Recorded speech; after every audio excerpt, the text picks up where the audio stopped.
റോമാലേഖനം 1-ാം അധ്യായം അതിൻ്റെ 16-ാം വാക്യം വായിക്കുകയാണ്. സുവിശേഷത്തെക്കുറിച്ച് എനിക്ക് ലജ്ജയില്ല.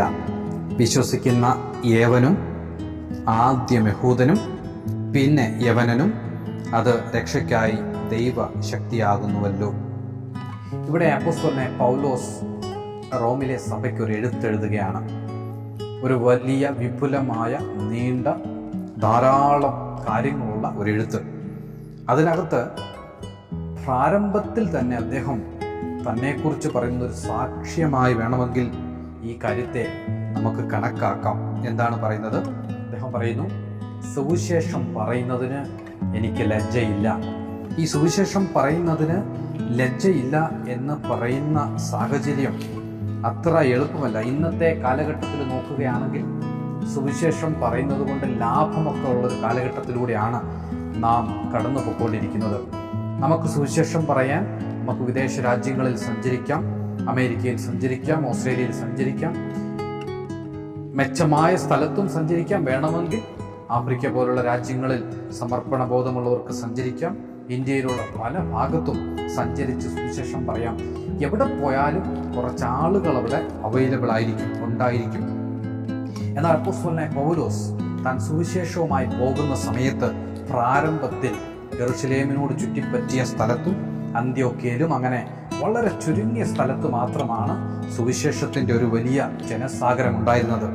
സുവിശേഷം അധികം ആളുകൾ ഇല്ലാതിരുന്ന സമയത്ത് അപ്പോസ്തലനായ പൗലോസ് പറയുകയാണ്, എനിക്ക് സുവിശേഷത്തെക്കുറിച്ച് ലജ്ജയില്ല.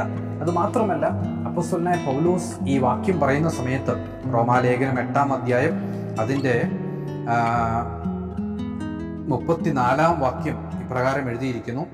34-35 തൊട്ട് വായിക്കാം. ക്രിസ്തുവിൻ്റെ സ്നേഹത്തിൽ നിന്ന് നമ്മെ വേർപിരിക്കുന്നത് ആർ? കഷ്ടതയോ, സങ്കടമോ, ഉപദ്രവമോ, പട്ടിണിയോ, നഗ്നതയോ, വാളോ? അവിടെ അദ്ദേഹം സുവിശേഷം പറയാൻ പോകുന്ന സമയത്ത് അതിൽ നിന്ന് മനസ്സിലാക്കേണ്ടത് കഷ്ടതയുണ്ടായിരുന്നു, സങ്കടമുണ്ടായിരുന്നു, ഉപദ്രവമുണ്ടായിരുന്നു, പട്ടിണി ഉണ്ടായിരുന്നു, നഗ്നത ഉണ്ടായിരുന്നു, ആപത്തുണ്ടായിരുന്നു, വാളുണ്ടായിരുന്നു. അതേ അപ്പോസ്തലനായ പൗലോസ് വീണ്ടും അതിൻ്റെ തുടർ വാക്യങ്ങളിൽ ഇപ്രകാരം എഴുതിയിരിക്കുന്നു.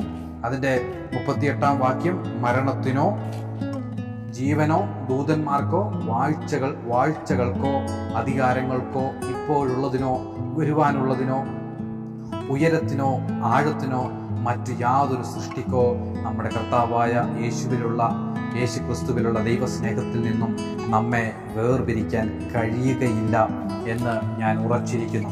ഇവിടെ അപ്പോസ്തലനായ പൗലോസ് തന്നെത്താൻ ഒരു സാക്ഷ്യം പോലെ തന്നെത്താൻ അദ്ദേഹത്തിൻ്റെ ആശയങ്ങളെ അദ്ദേഹം വ്യക്തമാക്കുന്ന ഒരു വാക്യമാണ്. അദ്ദേഹത്തിന് ദുഃഖത്തിലായിരിക്കുമ്പോൾ സുവിശേഷം പറയും, അദ്ദേഹത്തിൻ്റെ മനസ്സ് സന്തോഷമുള്ളപ്പോഴും സുവിശേഷം പറയും.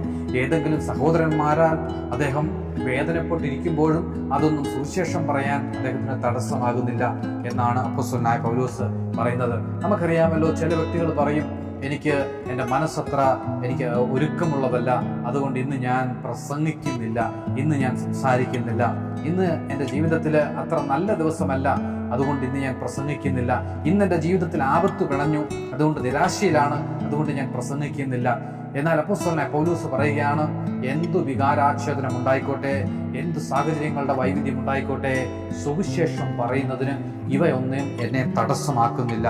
ഇത് പറയുന്നതിൻ്റെ കാരണം അദ്ദേഹം പ്രാപിച്ച കൃപ അത്ര വലുതായിരുന്നു. കൂടിറങ്ങിയ ആളുടെ അജണ്ട തെറ്റായതുകൊണ്ട് ഇനി ഞാൻ സുവിശേഷമേ പറയുന്നില്ല, പരിപാടി ഞാൻ നിർത്തി, അങ്ങനെ പറയുന്നതല്ല. ഞാൻ പറയുന്നത് ഞാൻ നിർത്താൻ പാടില്ല. എൻ്റെ വ്യത്യസ്തമായ സാഹചര്യങ്ങളൊന്നും സുവിശേഷം പറയുന്നതിന് തടസ്സമാകരുത്.